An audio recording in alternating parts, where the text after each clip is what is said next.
Change your wig around. Change your wig around. I got an idea. Right. You got the same wig I do. Mm-hmm. Then shut up. Right. Love it.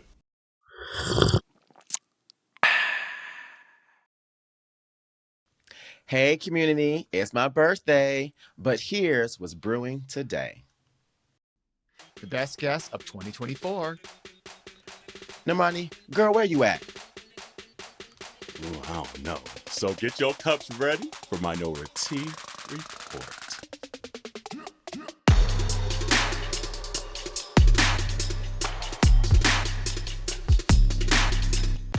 Hey, welcome to Minority Report. It's Auntie Carell. It's Auntie Dewan. And it's your birthday boy, Auntie Jarrell. And knew she gonna let us know at the jump. Right. Okay. She didn't waste no time. None. And None. didn't. And won't. She said one time for the birthday bitch. Hey. 2 times for the birthday bitch. What? 3 times for the birthday bitch.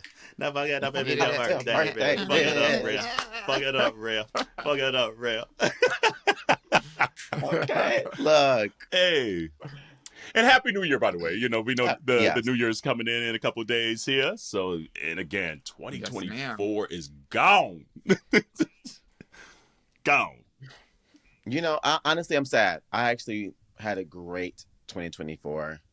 I'm hoping for a good 2025, but honestly, 2024 was so good that I'm just like, I'm gonna be okay with whatever happens with 2025. Yeah. Like, there's just so much positivity and good momentum going into 2025 that I'm just like, you know what? I'm good. I'm good. Yeah. 2024 was a good year. Especially for us. Like, y'all, we did so much last year. We did do a lot. So much. We did do a lot. Yeah. Like, it was a beautiful year for us. Like, Dewan said a couple episodes ago, like, you know, we've all met for the first time. We did our first live recording as well. We did two. Yeah. Two live recordings together. Yeah. You know, like, it's just... Yep. Yeah, it's crazy. Well, I guess people don't really. I don't think people. Community probably didn't even know we were together last year, 2023. But yeah, well, yeah, yeah. But that like, it really is a blessing for us. Yeah, it really is a blessing for us to, like, you know, to actually record together, because I don't think a lot of the community, you know, especially like, you know, those that are new listeners might not even know that we are all in completely different cities, and that we don't, you know, have the opportunity to get together easily, you know, literally bi-coastal, you know, so that makes it really challenging. And it's really lucky for like other podcasters to get together and record and have that instant reaction and whatnot. But you know what? Even through the distance, we make this shit work. We stand together. Me and you must never part. Yeah.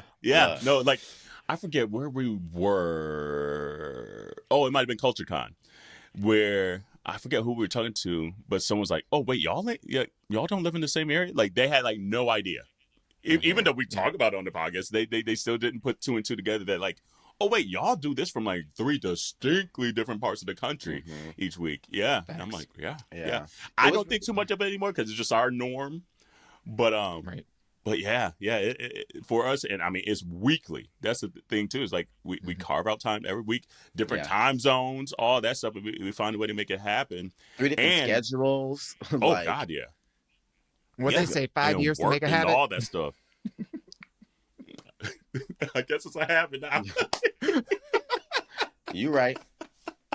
I guess it's a habit. And community, with our numbers continue to go up, it must be a habit for y'all too. Y'all still like hearing us, so we appreciate y'all. Yes.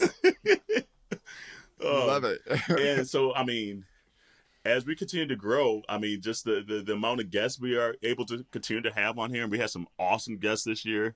So this is the best of the guest episode, community. And I mean, and when we say that it's impossible to pick like best of. It's just like we just had to do something for the sake of the episode. But we're so appreciative of the folks that took time to come and kick it with us. And so many memorable guests, so many memorable moments, so many memorable laughs, so many memorable responses to like curiosities and things like that. Mm-hmm. I mean, it's been fun. It's cool to be able to have guests on and get their perspective, and then even some of them meeting them in person and forming relationships and friendships and acquaintanceships with. It's been super duper cool. And, and my favorite every year thing, with the guests, like, it's wild still. Yeah, my favorite thing about having guests on is watching the change from when we first get on the podcast to the end of the episode, and watching them start to cut up just like us. And I absolutely, all of a sudden you can see the relaxation come over. They're like, these are my aunties, and all of a sudden it's just, I love that you brought this comfortable space for people to engage. And I think that's so beautiful to who we are and why we started this podcast. That is great to see the guests be like, you know what? Now I see why the episodes be so damn long, because you can easily continue to go. And we're like, it's not just us, it's what we've created, that has become that. Yeah. Look, we always give our guests the option, like, hey, we're going to do your thing. If you want, you're welcome to stay on for the rest of the episode or whatever.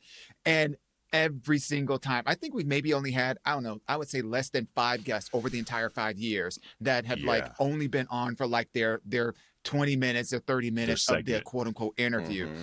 And low key, I feel bad for the guests after they have to go from our podcast to another podcast where they have to go back to their just work mode. Cause we make it so easy, so comfortable for them. And then they got to go back to the trash stuff.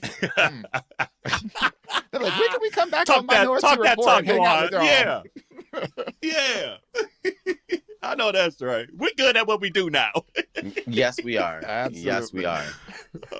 But because honestly, to be frank, the folks that we have on, we're genuinely curious about, genuinely want to know more about, genuinely want to know their place in culture, their queer culture, whatever it may be. So that's what it really stems from. And luckily, knock on wood, so far we haven't been mandated to say you have to ask these questions and you have to. We give them the respect of saying, okay, if there's parts of the conversation you just don't want it to steer to, we're more than willing to make sure it doesn't go there. But 99% of the time, they're like, nope, I feel comfortable a little bit, at least front. And then you really, like you said, Gerald, start to see that turn. Mm-hmm. Maybe 10, 15, 20 minutes in, they're like, oh, okay, hold on. I'm in the safe space. And I would just want to shout at you two because that's testament to you two, hopefully testament to me, but and you too. That it's just the intention of going into the episode, the intention of talking to the guests is pure and not trying to be deceitful or anything like that. It's just we want to see them in their best light as well. So thank you to you two for being curious long and hard and the questions. We thought long and hard about the kind of format that we wanted and what was really important to us. And we really wanted it to feel like, you're coming on with your aunties, you hanging with your aunties. It wasn't super scripted, overly produced. It was real ass conversations. And, we just go there. And I think that format really, not only it works for us because that's just how we vibe together naturally, but it works for other people. And genuinely, like Jarrell was saying, you could literally see it a moment in the podcast when they visibly just relax and oh, it's going to be this kind of conversation. And it's just great. It's great to be a part of that. I agree. So, I mean, again, we've had some incredible guests. So thank you to each and every one of them that came on. So thank you. And you're more than welcome to come again. So that's been out there. Say that again. Obviously, we had to pare it down. Right, you could come again and again and again. Oh, ski, motherfucker. Oh, ski. And see, that's how it happens. That's how it happens when we get the guests. They're like, oh, we gonna have some kind of sexual innuendo in there. So we're also part of the DNR network, and shout out to DNR. Shout out to DNR, who's been supporting us and whatnot. And we had an opportunity to be on a podcast with them.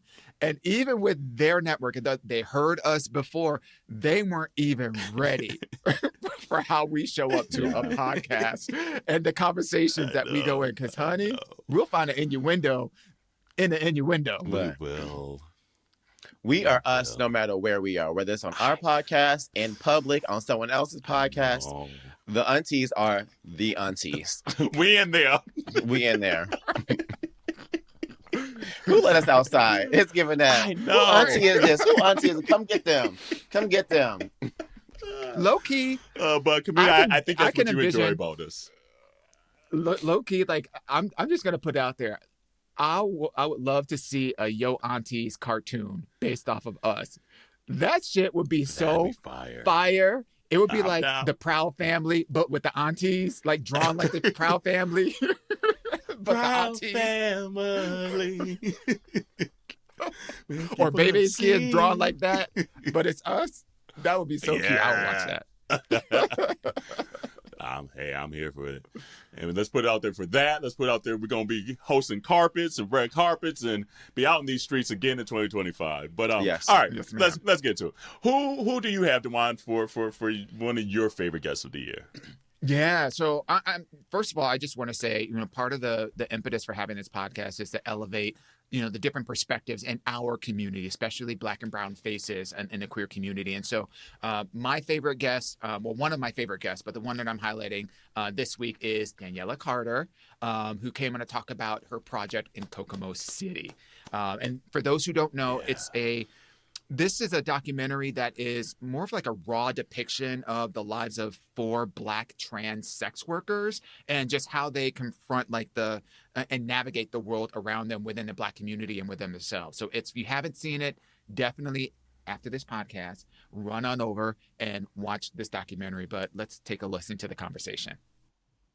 But okay, so grew up in New York, but then obviously, community. You need to read and look at everything that's Daniela Carter and her story to see you thriving now through all the adversities you've gone through is incredible, and it's just a testament to your strength because, woo, Jesus. I don't know how much you want to kind of reiterate, but just being in foster system and on your own pretty much from 14. Yeah. What, now that the strength you have, looking back at that, what would you even say to that person now?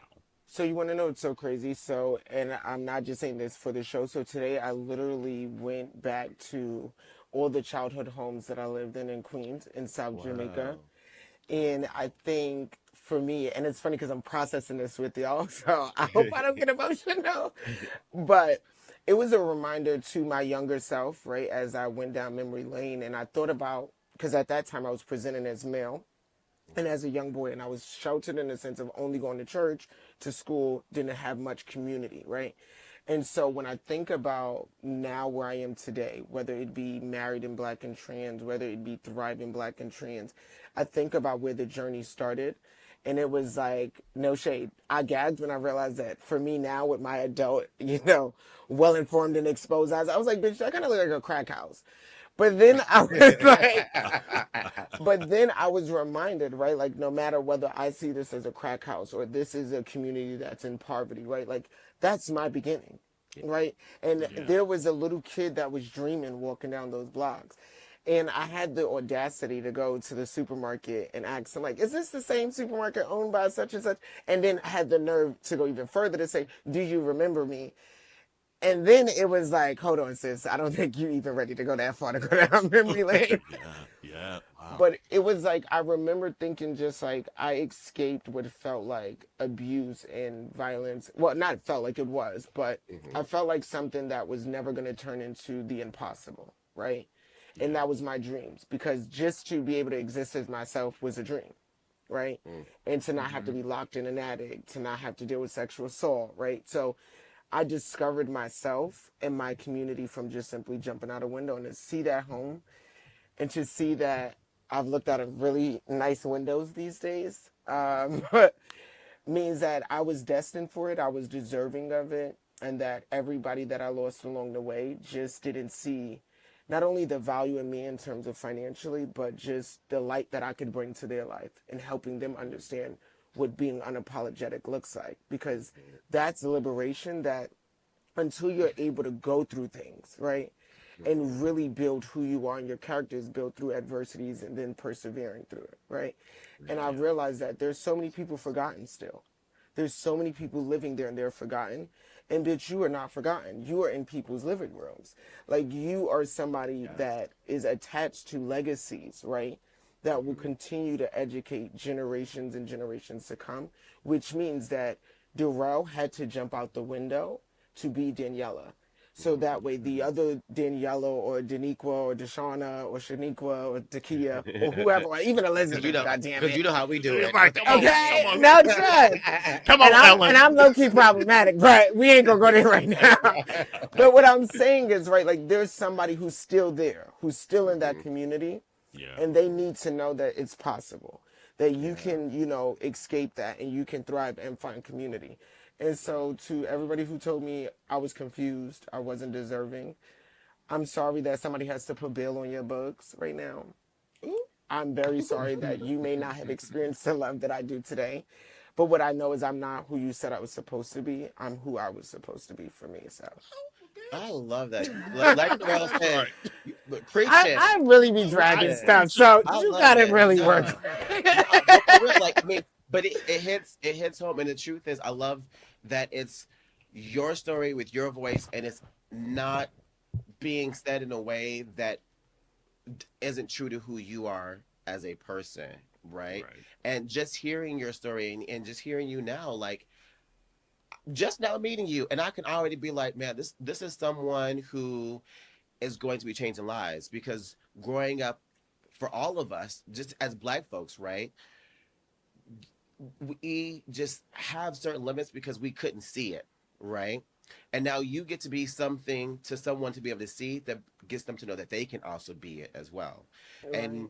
And to see that you created and found your own community when you didn't have is just another powerful thing, because I think that's something that a lot of people still today go through with not having community, especially in queer spaces as well, because the queer space don't look like a lot of us to begin with, you know, and everything that's marketed and everything that gets the green light and, oh my God, everyone wants that, it's all white.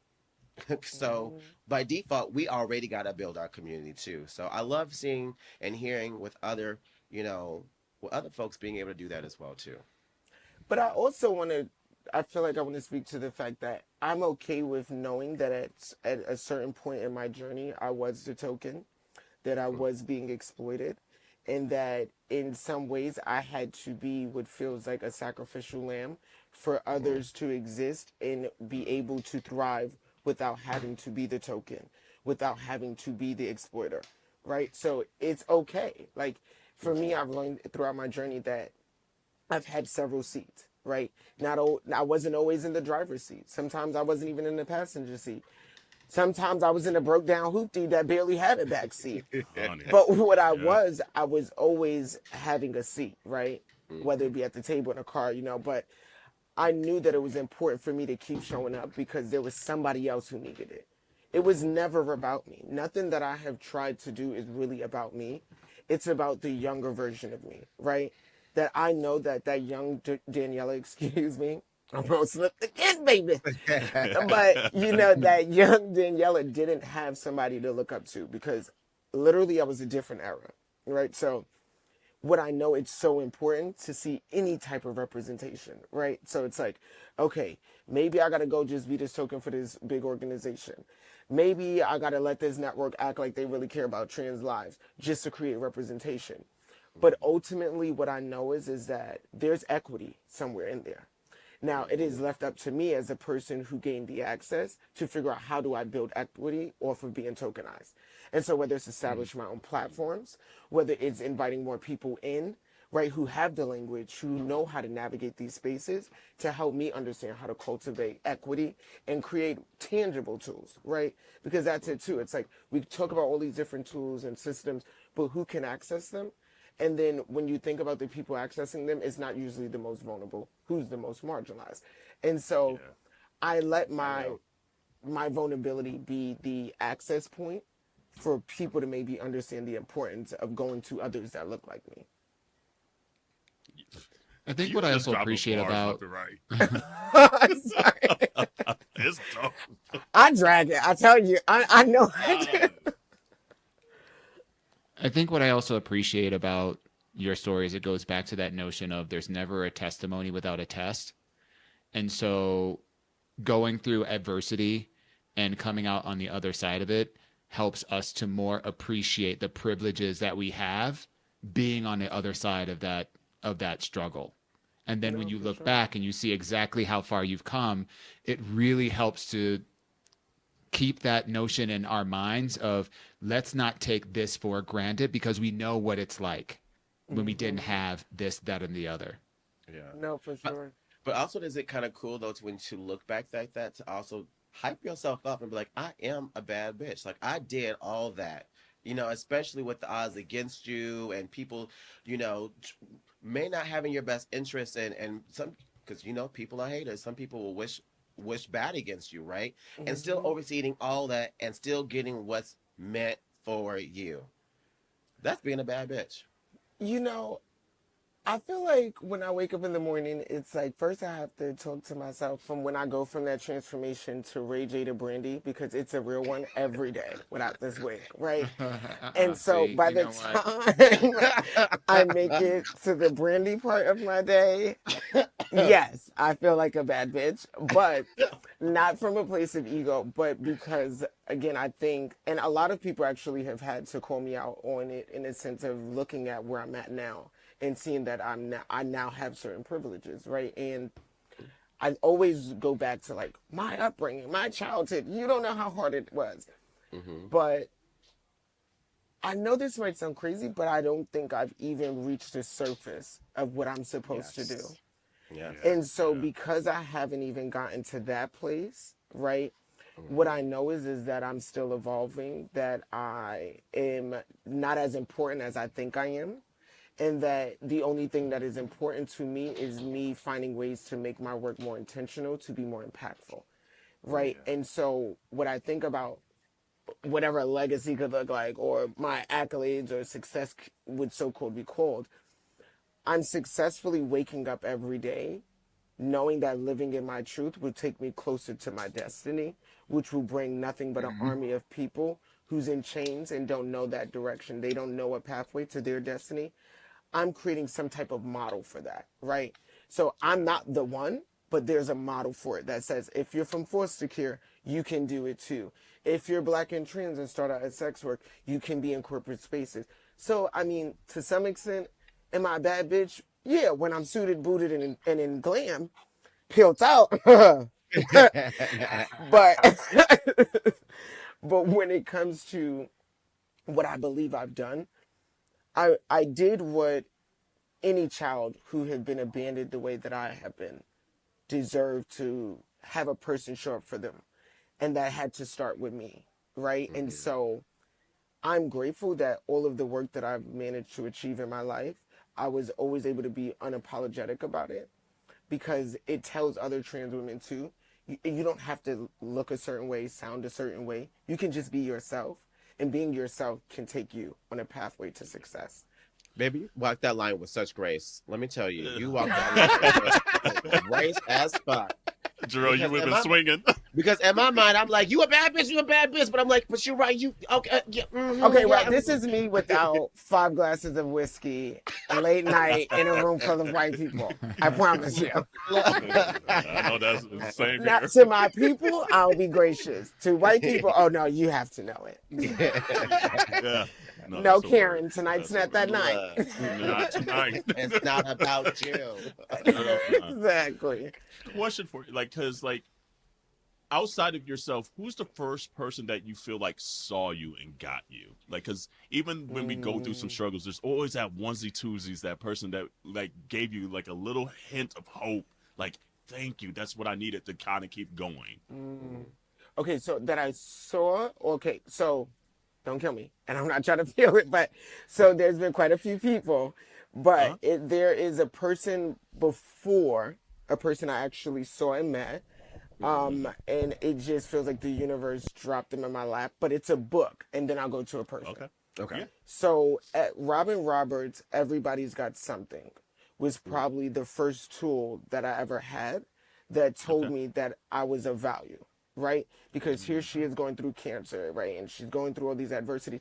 I didn't even know she was like an athlete or none of that. What I saw was an example of a successful Black woman in media, something I hope to be.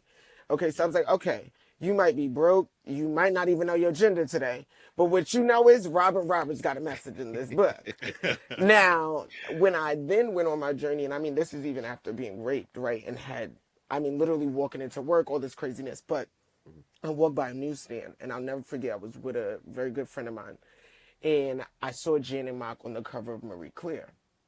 And I was leaving the young adult internship program at the Door program, which is in the city. A number of people have been through it. Well, well-known figures here in the LGBTQ who are from New York. And so, you know, I go past this newsstand and I said to my friend, I was like, I'm going to meet her. I said, and I'm going to tell her that I don't want to become a star, but that I just need her to help me develop the tools that I need. Yeah. So that way I can get out of survival, right? Mm-hmm. So, because I'm good and a little touched. So I reached out to, no shade, I am a little smidgy. Yeah. But, and it's okay to be on the spectrum. But, you know, so I see Jen and I reach out to her and I said what I just said. I was like, you know, I don't care about fame. What I know is I'm tired of struggling. I'm tired of only seeing sex workers as the only example of success. Mm-hmm. And what you've done is who I hope to be. Now, so this is what happens when you grow up in the church. So I didn't even know People magazine, okay? I didn't know, barely knew Ebony because we wasn't watching that. We knew Bobby Jones Gospel. Okay? Bobby, okay. Come on now. With them fly ass suits. Listen, now I can tell you that, right? I can tell you what First Lady was wearing last Sunday. But I say all this to say, right? Like, so I don't have any awareness of pop culture or like what, you know, her role as an editor-in-chief of a magazine even mean. But yeah. I remember meeting her and we're sitting down in Union Square at Think Coffee, right? And she says to me, who do you want to be?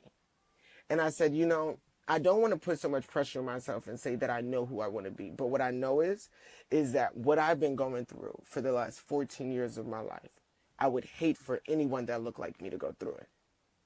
So she says, okay, I got you. I lie to you not. This lady takes me from a coffee shop, meet Isis King. From Isis King, I'm in a room with Ebony magazine people, Marie Claire, Laverne Cox, right before she gets on Orange is the New Black. So it felt like, right, when I think about what I needed to see and understand my calling in terms of bringing me closer to my destiny, it literally started with that magazine cover. Because up until that point, all I knew was how to be, you know, within the community, they would say, is a knot who had a dream of becoming the doll, right? But I saw more than that in Janet. I saw an established woman with cute curls and was very frank. Okay. She do got some cute curls. You're right. She do got some cute curls. Right. And so it was like, finally, the examples I didn't even have in what was considered to be my traditional family. Yeah. I had an example of what I was being welcomed into my new community and family. And she was that for me. She was that safe space. She was that representation that I think I needed. Because I'm telling you, Anita Baker is my fave of the fave. So you had to present it a certain type of way to get me. You know what I mean? Yes. I'm like, I know what the struggle look like. And I need you to make this make sense when you say this is success. Right. That's a word. But Janet did it, and she took me from every bit of not knowing who I was to who I was supposed to be in the world. And so I'm forever grateful for her and Laverne for first platforming me and making anything else that happen possible. The representation thing is so huge. We say that all the time on here, but like literally just simply seeing someone that looks like you on a magazine cover could like change the trajectory of life. And like people think it's just so minute. No, this shit is for real. Like Janet definitely made me take my moans, okay? Yeah. Janet had me like, doctor, whatever she's on, I need a dose of that. I don't care about the law. Just get me that. I do have a little bit of a side question. So a little bit about the history of the podcast. I got dragged for not really knowing Anita Baker. Like, I know some of her music. See, there's the face. There you go. See, look. So here's the thing. I know who Anita Baker is. I realized that I know Anita Baker's songs, but didn't know that she was the one that sing the songs. Okay, so I'm after sorry, but in the name of Anita Baker, not during Thank Black you. History Month. Hold Nah. on, wait, No, wait, I'm wait, wait, giving wait, you the wait, best wait. that I got, though. Hold on, baby. This is, but let me, but here. So what the aunties didn't know, okay, and they might have kind of got this, but one of my New Year's resolutions is to know the Anita Baker catalog. So Yes. I have been including Anita Baker more and more into my music. Okay, gagging. so That's how I we want to were know. gooped, gagged, Good. and like disheveled. It's the homework for me. Right. I'm doing my homework, okay? I was about to ask Daniela what's her favorite Anita Baker song so I can put it in rotation. There you go. You know what? In honor of Anita Baker's legacy, I'm going to send you a thorough email. Okay. Yes, that part. Make her Clip work. notes of what this line means, Yes. what hairstyle she had in the Like, video, what? and What Look, happened, baby? I And I just stood added, up. I just added my first Anita Baker song literally on January 1st. So you that's had one literally song. that's Wait a minute. Where was you raised? Now, Indiana. Oh, that's very on brand.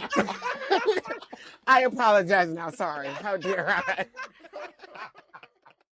Yeah. That's a good choice, Dewan. That was dope. That's a good Yeah. choice. yeah. Call her Deaconess Look. Carter, because she was preaching too. Dropping the them. amount of just gems that just spew out of her, even when we met her in person, it's just her being.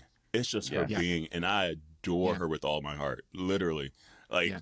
there's just a energy. There's just certain people that are placed on this earth to do exactly what they're doing, and she's one of them. Like, obviously, she's speaking up for her community, but just even the day to day. I just adore. Yeah, no, I just adore. And she's Daniela. so This just real. also Like I goes to ran into show- her back Go ahead. home in Minnesota when I was back there a couple months ago. And hey Z, you know, our legal correspondent of the Right. podcast, basically. But she was in Minneapolis doing a project with Z, speaking out National Coming Out Day. And I happened to run into her while I was out at the bar. And let me tell you, it was just like, it was literally like meeting my sister. It was just so good to see her. And it was just like that episode. Like, just like the episode, but in real time. It was great. I love Yeah. her. I absolutely love her. And with all the things that are happening to sex workers, brown and black and beyond, this is us like walking the talk. This is us saying we're leveraging our platform to elevate the voices for those who are voiceless or whose voices, you know, don't have the reach that they should. And so, you know, this was just a great opportunity. And she's just such a phenomenally inspiring person that we couldn't pass by this opportunity to give some more shine and highlight this really great work that she's doing. Yeah, Absolutely. Yeah, well said. All right, so Jarrell, who you got, boo? Who's one of your favorite guests of the year? So, first of all, like we mentioned, it was a great year for us. So-called players and, wouldn't tell you this. and we did the GLAAD honors and we did the GLAAD campaign for Pride. And we got to meet a bunch of new family members, like chosen family in the podcast world. And one of the groups, bylatinmen, came on to the podcast. Hey, Kevin and Anthony from bylatinmen. And when I tell you that episode took me out, okay? Because the three of us are already a trip.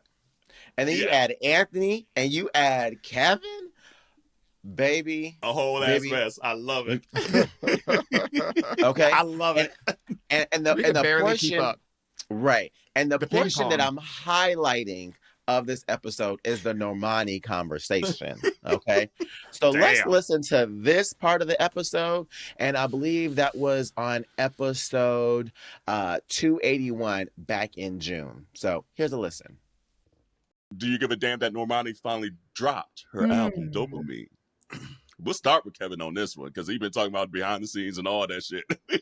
Behind the scenes, I've been talking about Normani into these microphones for 5 Well, I'm years. just saying, even outside, like at the GLAAD honors, you was talking about it. Every Last chance night she you gets. mentioned it. So Last night I met someone. They're like, "Hi, my name's Chris." I'm like, "My name's Kevin. Have you streamed Dopamine?" It came out? Yeah, bitch. Oh. It is a great body of work. I think it's a great album. I think it was worth the wait. I clearly give a damn. What I'll say is I am just glad that this very talented, dark skinned black girl was able to have her moment.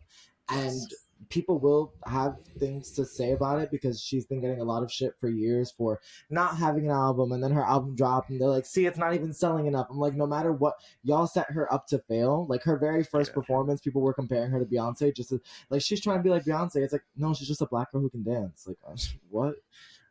So I'm glad that she took her time and released it when she felt like she was ready. I've listened to nothing else for the last 5 days, so okay, we'll circle back to see what your favorite track is. Anthony, do you give a damn, or you didn't even know it released? I don't give a damn, he's but clearly not reading the group chat because we've been talking about it for days. I scroll past that. But Normani's beautiful. I think she deserves this. I'm glad she got out of that bullshit deal that she was in, but I don't really care. But congrats. She said, "Yay for you, girls." Because I think when motivation happened and she performed, like I thought that was her moment, and it went nowhere, so it was squandered. But here's the thing, and it wasn't her fault. But here's the thing, that's where she had me. But we often talk about people like Ice Spice, and we talk about how they have like a lack of real skill. And she's presence. a talented girl, just like Chloe Bailey. I didn't say she's not talented. Chloe Bailey also suffers from the same thing that I'm going to say, which is a need for artist development. And Normani said, like, y'all wanted me to drop an album when I released Motivation. Motivation was written for me. It was given to me. I was forced to release it, even though I didn't want to release it. And I didn't feel ready to put out an album because I have no distinct sound, no lived experience. Like, I'm 21. Like, I didn't want to. I needed to, like, she went to artist. Her vocals on this album are great, but, like, she needed artist development. And I respect that. Like, and I think that she does have a 1 album deal. And so it was like, I'm not about to use my one chance to just throw an album out there because this one song is trending. Like, people are fickle. That doesn't matter. So that's why I said I don't give a damn, because I ain't want to hear all that shit. But anyway, do y'all give a damn? Dewad, do you give a damn? I hate to say it, but no. And that's okay. But to my defense, we got Cowboy I'm in a different age bracket. And not see, that's 20-year-olds. Hey, for the 20-year-olds. I'm in a different age bracket, so I don't keep up with all the all the new music. Here's what that was a very PC I believe him. I won't keep talking, but right, this Jarrell, is what about Normani next. Jarrell, you give a damn. I do actually. Okay, I like the album. What is it? Big Boy, first song off the track. Star is just great. I'm like, and I'm a big boy too. I was like, oh, come on now. And I also like Tantrums on there with James Blake. That's a really good song. I'm glad that she's finally having her moment. I'm glad she got out of that whole situation that prevented her from kind of wanting to release music a little bit sooner as well too, or maybe she didn't and she wasn't ready. Either way, I just love seeing that there are more dark-skinned women out here like getting their moments, having their light, and I just love it. And I love me black women. So, it's just one of the things that I'm gonna root for Normani. I want this to go well. I need some more visuals though. I need like a music video. I need something a little bit more to add to the album. The album's great, but I mean, you need a push. Guys, I just want you to know that I'm gonna rant if we stay on this topic. So okay, hold on. I'm about to get my damn. I give a damn. Ain't no damn video out. So what you ranting about? I give a damn just because I want, like you guys said, more black women to have their moment out here, their time to shine. The album was better than I thought it was gonna be. I will say that. Tantrums, I think, should have been more the vein. I think James Blake allowed her to explore a little more creatively than the rest of the album. I feel like the album, she said, I wanted to make a nostalgic album, and this is how I think it should go. Did it bring something new to the equation? I don't think so, but that's fine. I'm just glad she got it out there. My concern is what this album 2, and I know it might take another 10 years, but what does album 2 though go? Like, how does she set herself up to push herself for the next thing is my thought. And I don't know where she's going to go from here, because I still feel like there's a slight hesitation in some of the songs. Like, I was like, oh, you could have pushed that one a little farther. You could have, but sonically, overall, I listened to it twice. And that's more than some of the albums. It's a no skip album. It's good enough where you will literally let the whole album play through. I don't have any songs that I would skip personally. I just enjoyed it. Yeah. What I'll say is you already spoke.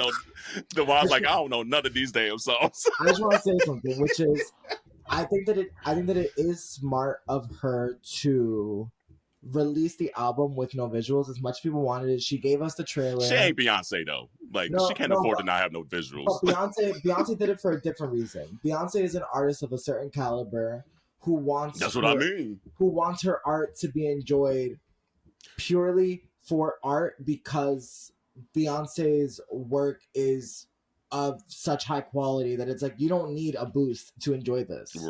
Right. Versus Normani had a point to prove, which is y'all keep telling me I'm a model or just a pretty girl and you need visuals. Well, I'm going to show you that I can actually give you a good body of work that people can enjoy. And I'll give you the visuals because from what I know from people who dance with her, she's filmed 3 music videos. So, like, I know that the visuals exist and that a tour is coming. But, you know, like, she's getting great. She got, like, the 3rd highest rated album from Pitchfork today. Yeah, I saw that. The only 2 other albums that went higher. What was that? It was like 7.4 out of 10. Like, it was really good. Yeah. And then Rolling Stone gave her a 4 out of 5. So I'll give her a B. It's a good B album. But can I ask a question? I know we're in your site. Like, but go for it. Do you guys think that debut albums matter? Yup.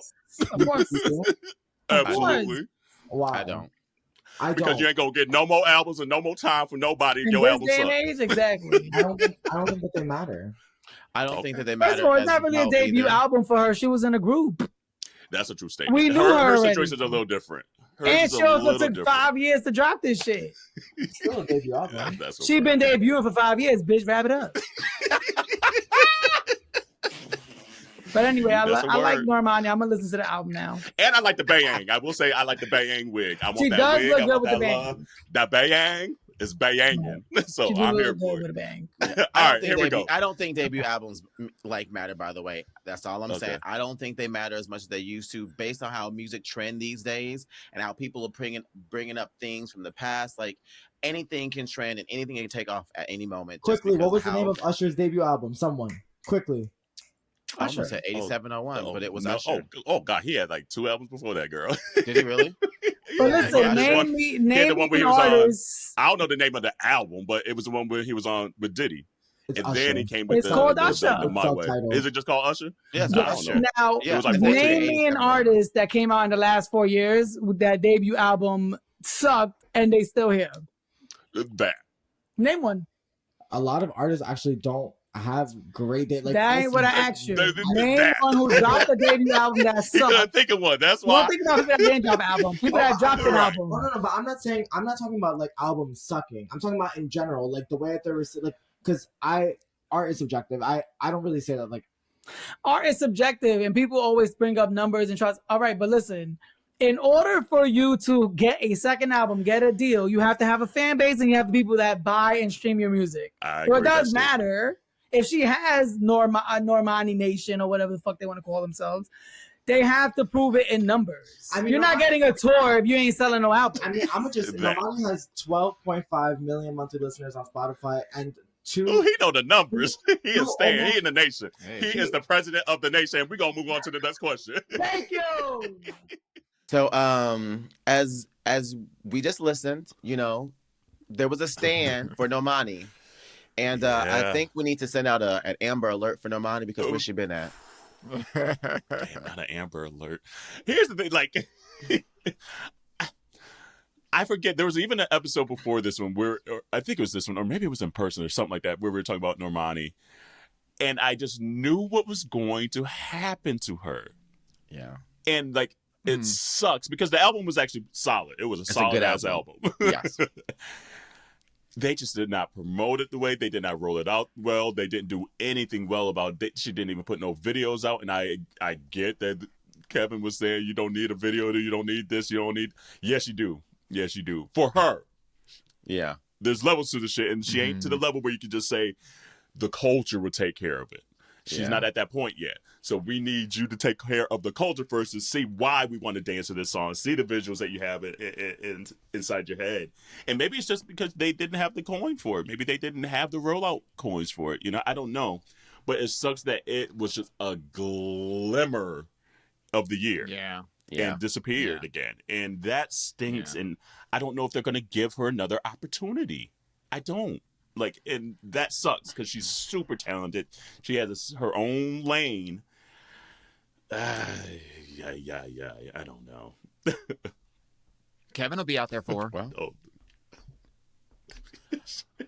there'll always be Kevin. There'll always be Kevin. We love you, girl. Baby, we love you. We love you. We love you so out much, there with the sign. She's out there, the only person out there in the rain with the sign saying, I love you, Nabani. Damn. I can hear Kevin right now. Now, why I get brought into this? Why y'all bring me into this? I get in this. We love you, boo. But Kevin and Anthony, part of the family, like, and those are two folks exactly how you hear them and see them on an episode is exactly how are they in real life. I adore those two human beings with all of my heart as well. So thank you for coming on. Yeah. Thanks for being part of our family. And Carell, what about you? Who was your highlight of a guest this year? Man, this was tough because again, so many great options. But I went with Amorphous, and we actually had 2 episodes with Amorphous this year. I know. Which is wild to say. And that was another one where we're like, okay, yes, we'll record, an hour 15 tops. Thank you. You know, we'll be conscious of your time. And gave us way more time than he initially wanted, probably. and but this goes back to what we were talking about earlier. Is that feeling comfortable? He got real comfortable with us. He's like, so did. I can stay a little bit longer. So he was giving us kind of like a little inside glimpse because we don't get a lot of glimpses inside the Parkwood and Beyonce camp of just like how Renaissance tour was and things like that. So here we go. In the back of my head, I was thinking, I wonder if B has heard it because I feel like there's been so many things that I've done that have been Beyonce related that have like gone pretty viral. I'm like, she be, in the mix. She be in the mix. And then she used the audio in one of her Instagram reels. And I was like, oh, and I saw like it was attached to my account. I was like, oh, so she knows how I am. She knows. So I'm standing. I'm like, oh my gosh, I'm living my life. And I think what a lot of people were thinking at the time, because I was doing a lot of Renaissance mixes, it wasn't to just hype on the Renaissance hype. I'm a Beyonce stan. And like I said, my mind just hears mixes. It's just how I've worked. So I was constantly just like putting out a lot of like Renaissance mixes. And I think that's how she kind of was like, well, maybe we should just bring him on aboard. Yeah. And this was I was supposed to go to the Rock Nation brunch. In my mind, I thought I was supposed to go. I don't know what happened, but I ended up getting there. They shut it down or whatever. I got in this really nice outfit. I was sitting outside. This is before I knew that I was going to be a part of anything. I just wanted to be there. I'm like, oh my God, I'll probably get to meet her. She'll probably be like, hey, hi, Julius. I'll probably put a scan in front of me or whatever. But it didn't happen. And I was like, you know what? God, I'm going to meet Beyonce by working with her. I mean, it could happen 10 years from now. It could happen 3. I don't know. But I'd rather meet her, like, in the studio working or doing something than, when everybody's harassing her. And I got to worry about Julius and look up at him like, can I please take a while? Hey, Julius. Literally, hey, Julius. Hey, he's so nice. I mean, he's an amazing person. But literally 2 weeks later, her manager called me. And I was like, he kind of gave me a little bit of a heads up, like, oh, something could be happening. But he called me and he was like, so I just got out of a meeting and your name came up just out of the blue. Because I guess she didn't know that me and him had a relationship at all. Mm-hmm. And she was like, I want Amorphous to help with the transitions and the mixes for the Renaissance World Tour. And I literally was like, I had to sit down because I was standing up. I was pacing around the room. I bet you did. I bet you did. I'm like, okay. And so it was like an awkward silence. He was like, yeah, are you sitting down? And I was like, yeah, I am now. And it was just really cool to me, the fact that like there was already that relationship there, that when she brought that up, he was like, oh, I text him all the time. I've been talking about potentially managing him. I have his number. So things happened very, very quickly. And I get my first day of work. Honestly, when I got the call, I already started working. Before I signed anything, I was working. I was just like, I'm too excited. I have 20 different ideas. I was sending over like 500 different arrangements of songs. I was like, girl, listen and pick whatever. I don't care. I am excited. Because, you know, their team, they always take care of like the business stuff. Like, so I was not even worried about it. I guess the first day, was she there that day? I don't remember. Oh yeah, that is the day that I met her. Yeah, I met her that day. It was later. I hope you remember. But, no, I just, because it became such a blur after a certain point. Yep. But it was very. I just wanted to make sure that I felt like I belonged, because there was a little bit of imposter syndrome, because it happened so like. There was no real vetting process. It was no like I had to submit anything. It was just like, oh, she wants you to be part of it, so just show up. Yeah. And remember, I just couldn't get into the Rock Nation brunch just a few weeks before. So I'm like, how the hell did I go from not even being able to get past them security people, knowing that I'm on the list or supposed to be on the list or whatever the hell, and now I could just come up in here and I'm with the band and you're like, hey girl, all the people that. Like... Yeah, it was such a weird experience. Even to this day, she was like Julia Roberts in Pretty Woman. You remember me? You remember me from the other day? No, big mistake. Huge. Nah, that was it was very eye opening for me, because I wanted to soak in as much as I possibly could too. You know what I mean? Like I wanted to trust the fact that. I remember the first few days that we were all working together. First of all, I had to get over the butterflies of being in that environment. You know, this is the artist. It was always Aaliyah, Beyonce, Rihanna. Those three that I've always stand since I was little. I used to argue with my cousins about whether Jumpin' Jumpin' was better than Hey Ladies. I used to get on their nerves about it. So to me, this was like not just, oh my God, like my work got me there. This is, I grew up.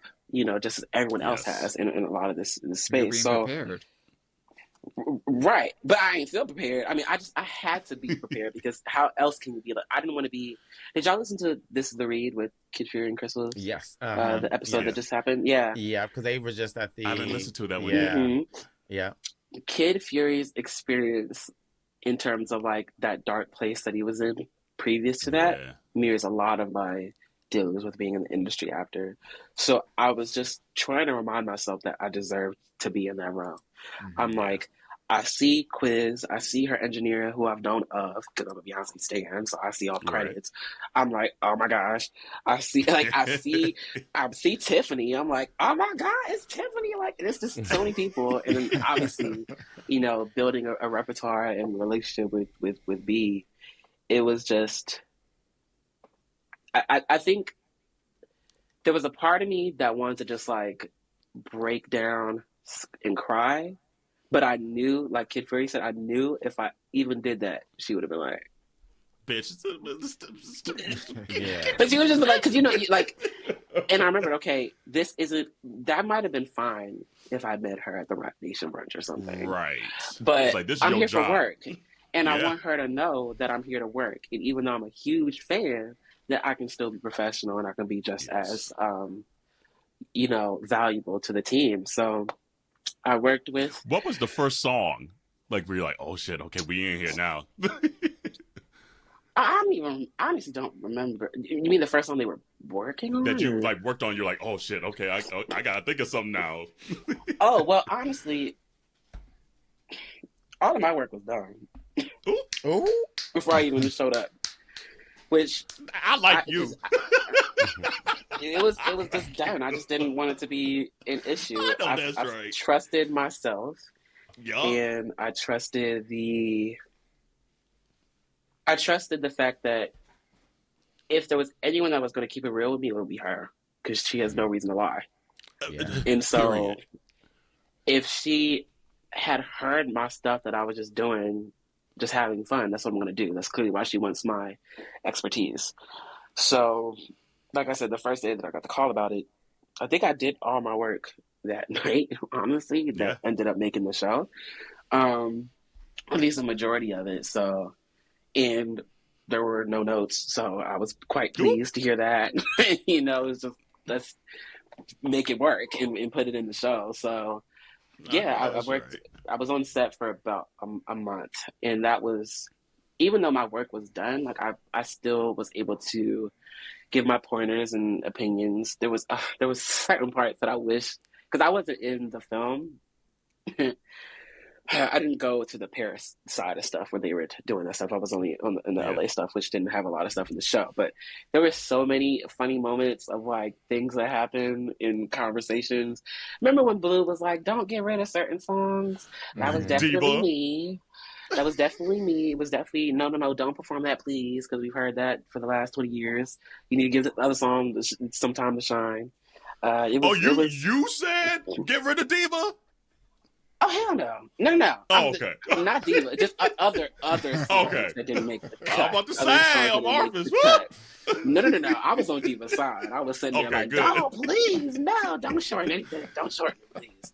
Nah, it was just like, not only, you know, when people would ask or they would look at me and be like, "Amorphous, what do you think?" Oh God, I just recreated her voice.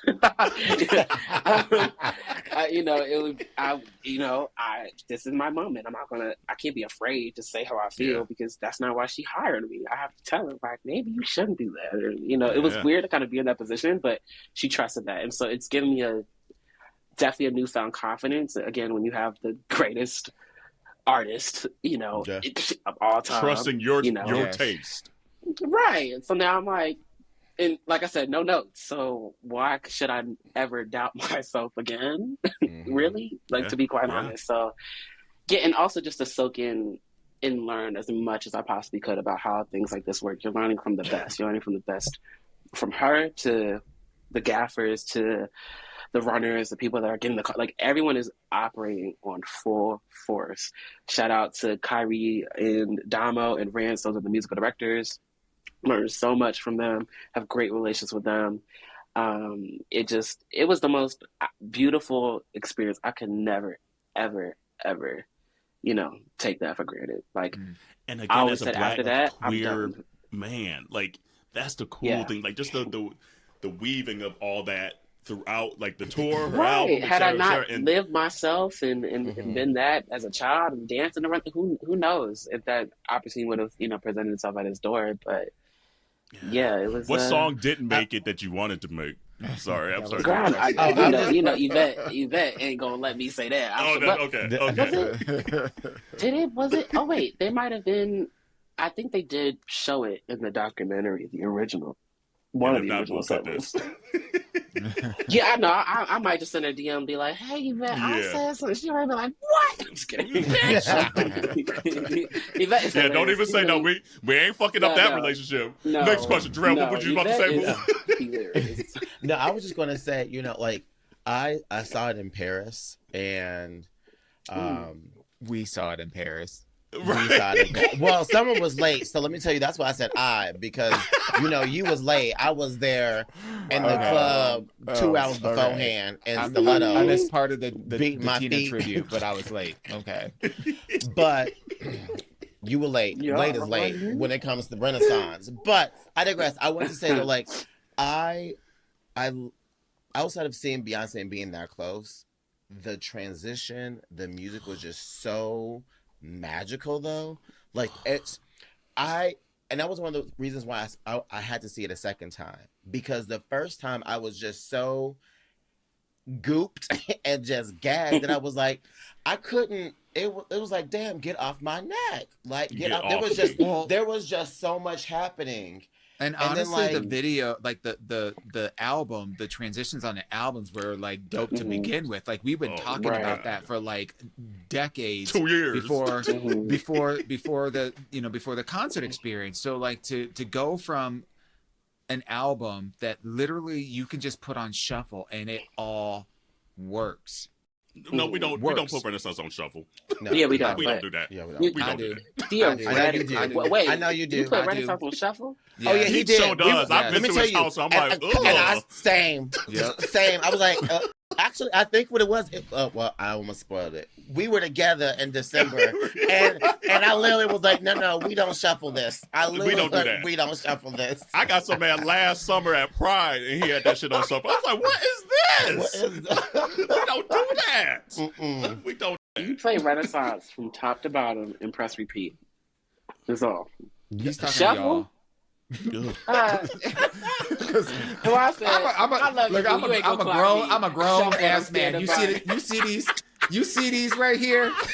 They older than you, boo. Let me go call Tim Cook and tell her to mess with that little iPhone of yours. Make sure she can save on the shuffle button.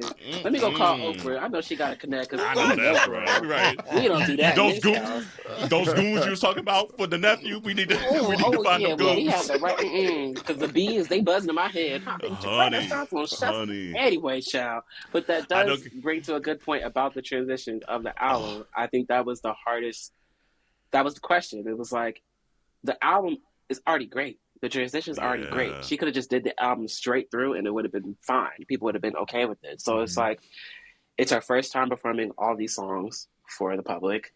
When do you do a mix? When do you interpolate something? When do you switch it up? Do you just do live arrangements of all the songs and don't do any mixes? Like there was so many different conversations that went into that. Like there's a version of it. The beginning of Puffin.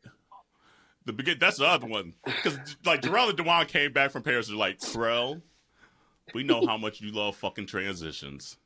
And you about to die, bitch. And that's all they told me. Are you talking about don't tell me the nothing intro else. when she's singing? Yeah. And with the whole... Oh, wait, I guess she said that in the video, though, too. The documentary, now I think about it. She kind of had maybe the birth of that idea. Well, yeah. So, I mean, I think a lot of... Like I said, it was a collaborative process. Yeah. We saw the documentary, so you can see it. Beyonce involved. Okay, she does. We are the support. Okay, and she trusts us with that support. You know what I mean? Like a lot of that stuff was her and Kyrie just at it, and then Dama would help with like, if something didn't make sense or we needed to cut down timing length stuff, and then I was kind of like. Like I said, I had done most of my work, so she already had like a pot to choose from. She could just take, I like that transition mix you did, blah, just pop it right in the show. So it's not like there was anything else I needed to do. So I think my favorite part, I actually did a whole like arrangement of Alien Superstar, like a live arrangement of Alien Superstar that didn't have the Sweet Dreams mix. That wasn't me, by the way. Everybody keeps thinking that was me. I didn't do that. I didn't do that. I knew it was going to happen because I was in rehearsal, but I was a little shocked when I saw that in Stockholm. But I did do the UNIQ. Yeah. That was me.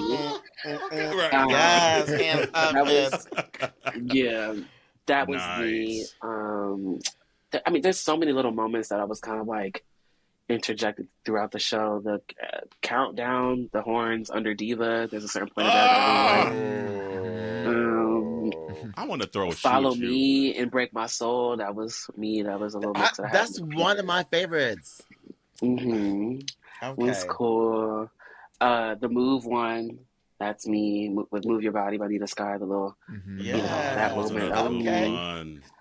I interpolated I'm So Into You by Tamia and Heated during the second verse. That's in there. Why don't I remember that? Hold on, let me think now. It's like if you have the ear for it, you clock it. Like I didn't want to make it too obvious, so I was just like, we're gonna have to go guitar sample. I caught the shame, but damn, I might have been screaming too loud. Damn it, amorphous. I might have been screaming too loud at the moment. If you go back and listen to it, it's the guitar riff. It's the doom doom doom. I gotta remember now. It's when she goes. And I just listened to Tamia today. Like this. Oh no, that part. So that was there. Yeah, I mean, I like I said, the set list has changed so much from when I first was there. Like, there was a lot of my stuff that was in the show, and then we kind of had to be like, okay, we love them, they're great, but this is the first time that they're hearing these songs. We want to make sure that the originals get their time. And I'm just like, please don't have the Beehive drag me like, oh my god, we do not want to hear a remix album right now live. Like, no, we want to hear Renaissance live with a few moments. So it came out live. perfect. I need Renaissance live. I need all of that. Don't be all girl. Like, because why am I listening to SoundCloud links? Why am I listening to fan made stuff? I'm sitting here like, girlfriend, what's up? How you doing? Yes. Honey. Hold on. We love Act 2, but hold up. We need a live album. We need a live. So I can get nominated for a Grammy, please. Thank you. Okay, yeah. Ooh, and deserved. I know that. And deserved. Well, what else we want to ask about Renaissance before we ask him about his own solo project that might be coming out later in the year? I feel like we should go to. I feel like we need to give the platform to. There we go. What's coming up next? Yeah. So let's you transition. kind of hinted that you working on a little debut album here, honey. Yeah. His come up story is incredible. Absolutely. Yeah. Incredible. Absolutely. And for him to be so young and so talented. And still doing it. Still like the mashups he's doing lately, I'm like, he's taking this shit to a whole nother level. Like, his mind is so beautiful. The musical mind is so differentiated than everyone else. Because a lot of people, and quite frankly, during the pandemic, he was kind of the one that really blew up the mashups. Yes. And so a lot of folks do it now, but his mashups hit different. They still really hit different. They really do. So amorphous. Where you at? But I heard from you in a minute, so hopefully you're doing well. So I'm gonna have to reach out to you. But thank you for coming on, and you're welcome back whenever. And obviously, when projects drop, let us know. Yes, ma'am. Another year of guests, and obviously there's certain guests that we thought were going to come on that might have fell by the wayside, and we'll try to pick them back up in 2025 and things like that. So stay tuned. We still got some things up our sleeve,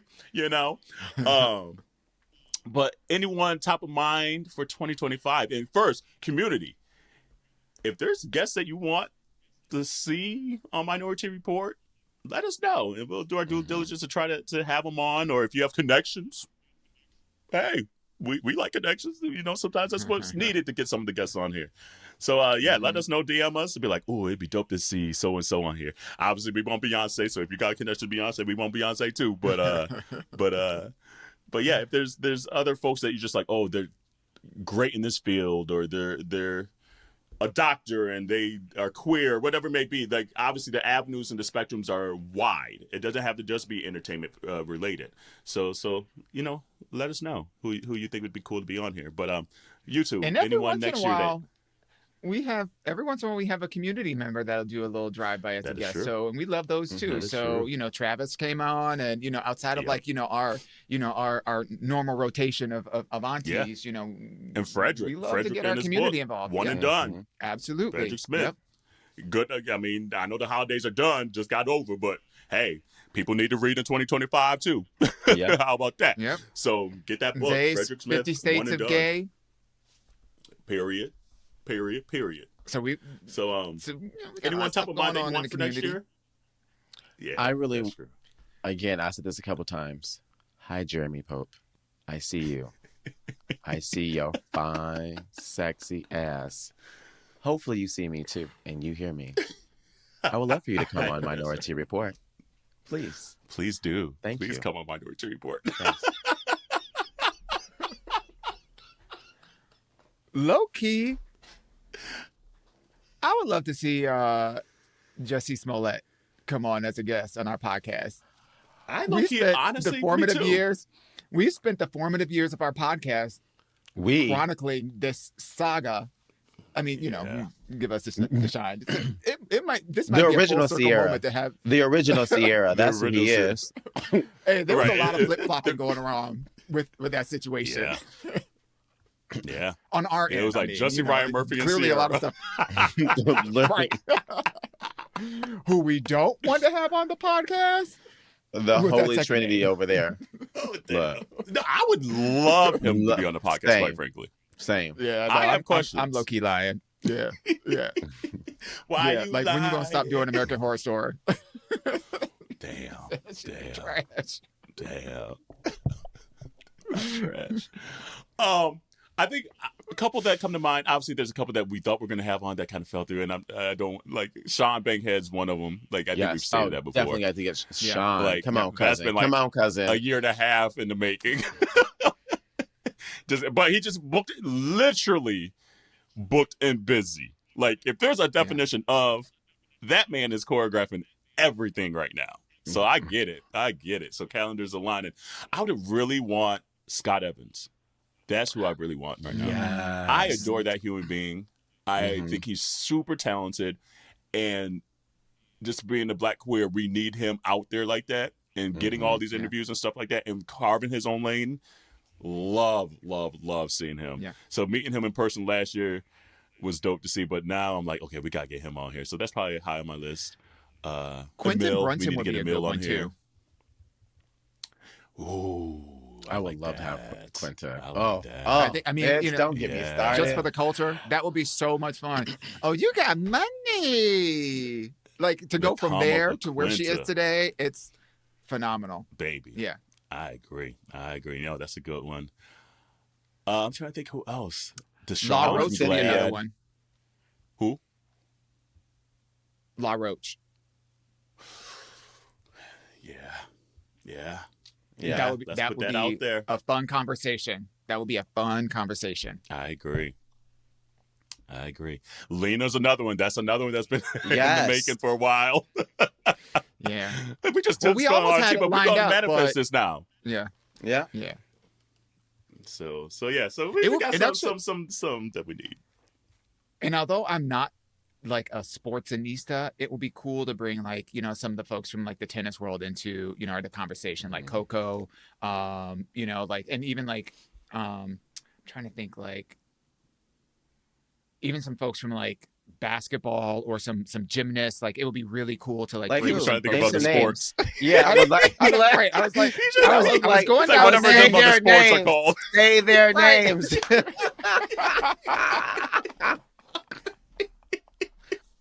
He's like, whatever that other y'all stuff know is. me a name.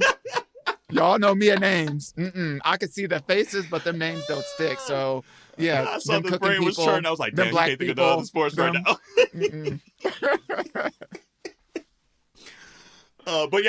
But community, we're just trying to expand. Honestly, expand the brand. I mean, like obviously we're super hyper focused on like the queer and Black and brown communities. But the impact of other folks on our communities is folks that we want to talk to as well. So continuing to expand the brand and the reach of Minority Report is a goal of ours. So we're gonna manifest this shit and continue to grow Minority Report into 2025. So it's exciting. I'm really looking forward to 2025 and the opportunities that come forth. So, but anything else on your hearts and minds? No. Keep listening. Happy keep New Year, watching. Stacey. Keep sharing, I was gonna say, keep buying. Keep supporting. And leave last year's shit and last year. Welcome to 2025. Boom. You right on that. And on that point, wash your hands. Oh, wait, one more. Ass. And one more. Yep. Happy birthday, Jarrell. Thanks, girl. Yeah. Thanks, baby. We know Capricorn season. All right, watch your hands, you lesbian ass. Bye. Hey, community. A lot of you have asked how you can support Minority Report outside of the sharing and downloading and subscribing and leaving reviews. But you can also buy merch. Come on, baby. I know that's right. And we have a whole lot of options, from clothing to pillows to tumblers and bags. And we continue to update all of our stuff with new styles, new colors, and new products. Jarrell, where can they get all that stuff at? Well, they can get all that and then some at minorityReport.com. They can find all the goodies, find out additional information about your aunties. And we also want to make sure that you share and tag us when you do buy merch, all right? So let us know if it's a hoodie, it's a tee, a long shirt, a towel, because we know you need those. But let us know. Absolutely. And remember to wash your hands, your legs, and your ass. Damn, Normani, damn. Girl, where you at? Damn. Where you at? Where you at?